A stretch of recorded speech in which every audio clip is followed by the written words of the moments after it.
Streptococcus agalactiae. Generalidades. El Streptococcus agalactiae es conocido comúnmente como Streptococcus del grupo B debido al carbohidrato que presenta en la pared celular, que es del tipo B.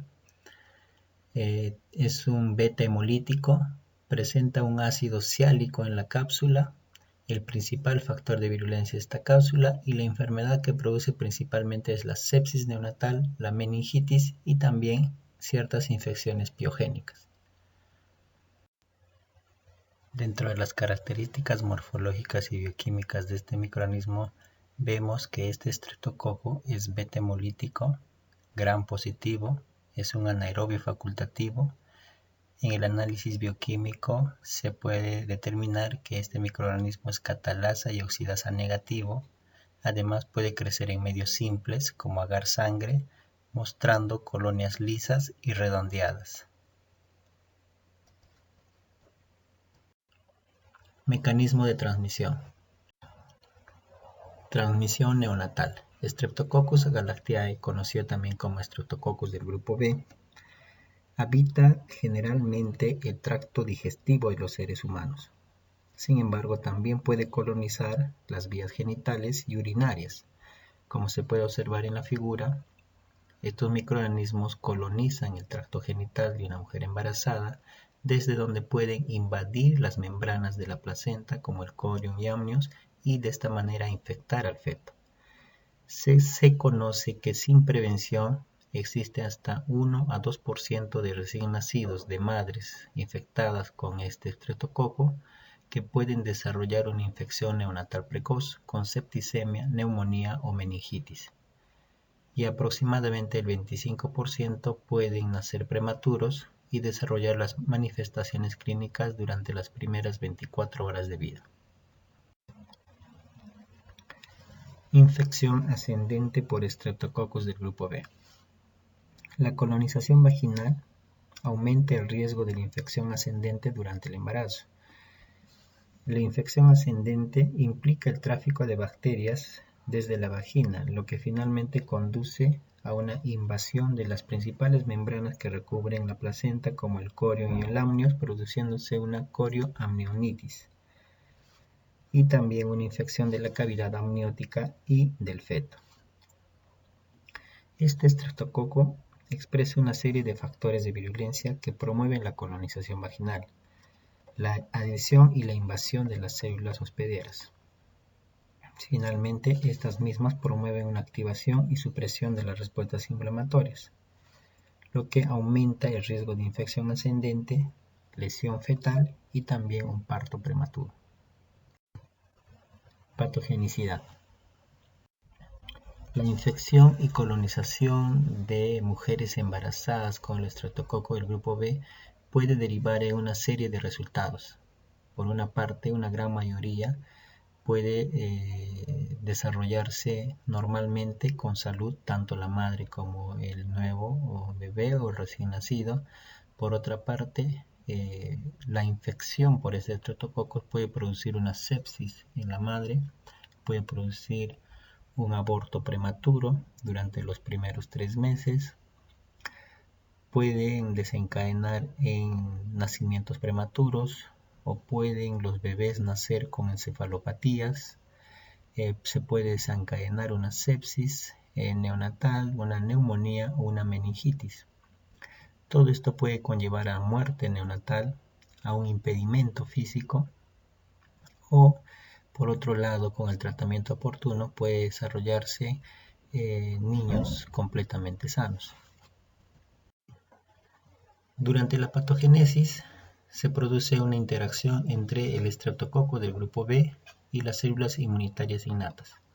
Tras la colonización vaginal primaria, los mastocitos que son residentes en la vagina se activan y a la vez degranulan, principalmente a través de la proteína hemolítica del estreptococo.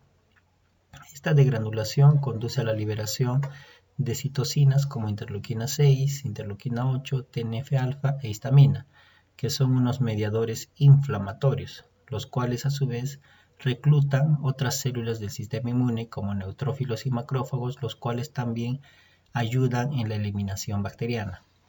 Estos neutrófilos y macrófagos fagocitan a los microorganismos y promueven su destrucción. Sin embargo, los microorganismos tienen la posibilidad, a través de sus proteínas hemolíticas, de secuestrar mediadores inflamatorios como el óxido nítrico e inhibir la fagocitosis.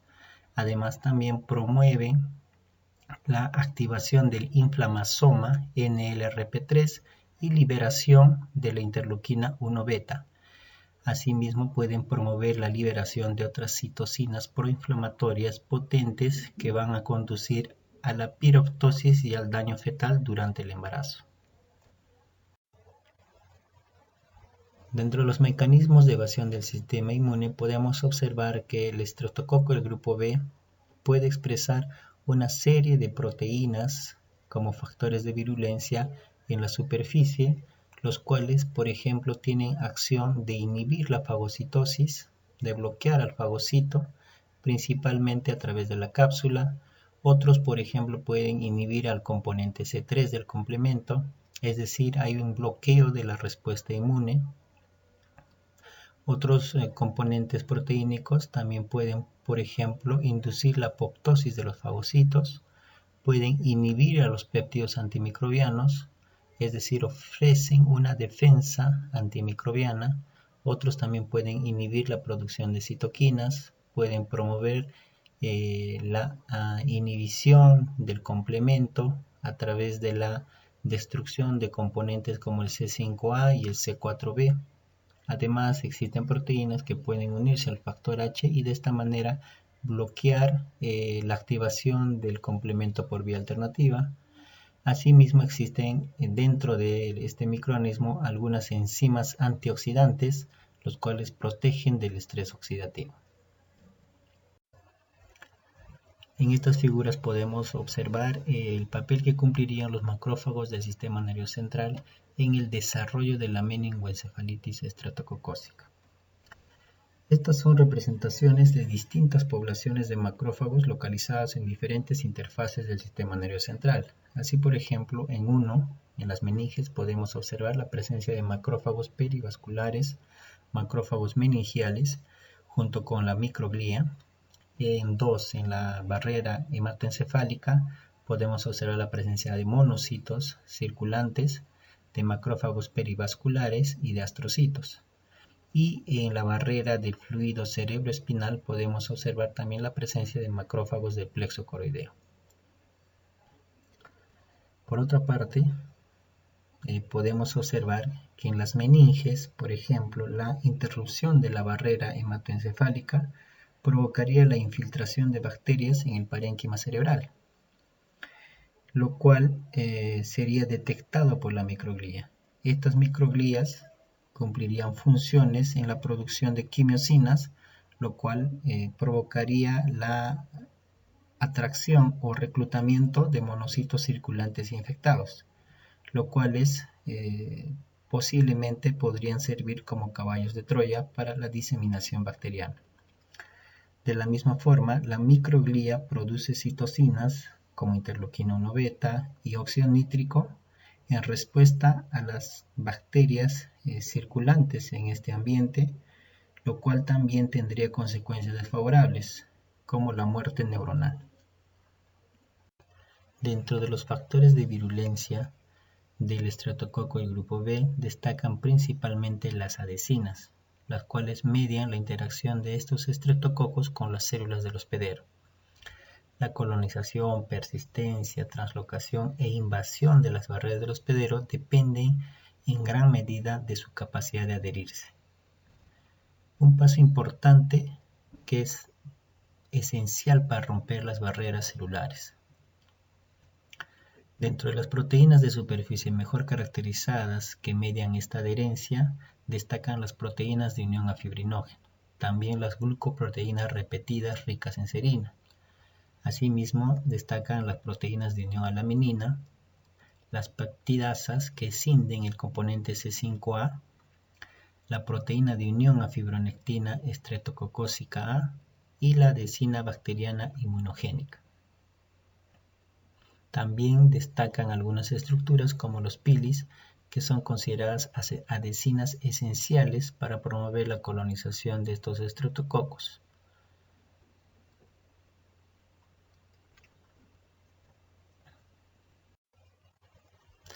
En este cuadro podemos observar un resumen de los principales factores de virulencia involucrados en la colonización de la vagina en el proceso de infección ascendente y en la infección del feto. Este otro cuadro también resume algunos de los factores de virulencia involucrados en la colonización, adhesión, invasión, evasión de la respuesta inmune y el neurotropismo.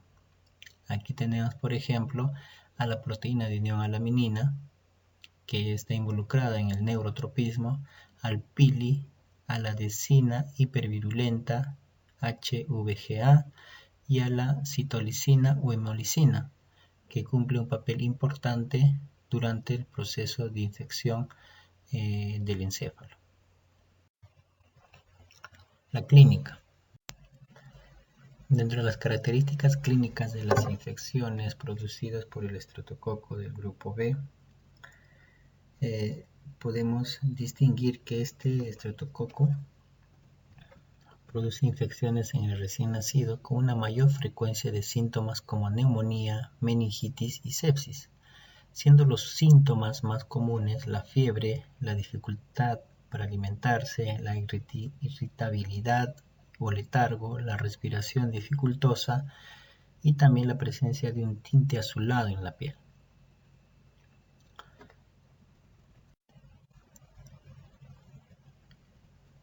En esta figura se puede observar las enfermedades que produce el estreptococo grupo B en un recién nacido, sobre todo la neumonía. En esta figura se puede observar los pulmones distendidos. También se puede observar una encefalopatía con la presencia de un empiema subdural. Esta bacteria es conocida comúnmente como un baby strep. Epidemiología. La distribución global de la colonización materna nos muestra que existen diferentes serotipos del 1 al 5 distribuidos en diferentes regiones del mundo, con una prevalencia mayor del serotipo 3, con un 25% a nivel global, con un 11% en América Central, con un 12% en el sudeste de Asia, con un 11% en la India y con un 11% en Bangladesh.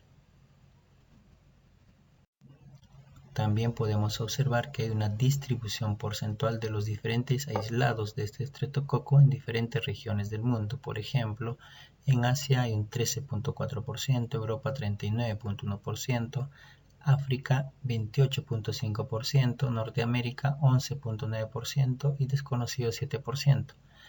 En América del Sur existe un 0.1%, lo cual no es significativo. Prevención. Existe un proceso del desarrollo de vacunas, existen varios programas, por ejemplo aquellos iniciados en el 2017, donde se cuentan ya con el descubrimiento de algunos blancos de vacunas, principalmente aquellos constructos o conjugados polivalentes, algunos de ellos pentavalentes e incluso trivalentes o multivalentes que están en fases preclínicas, en fase 1 o fase 2 del análisis clínico del desarrollo de una vacuna.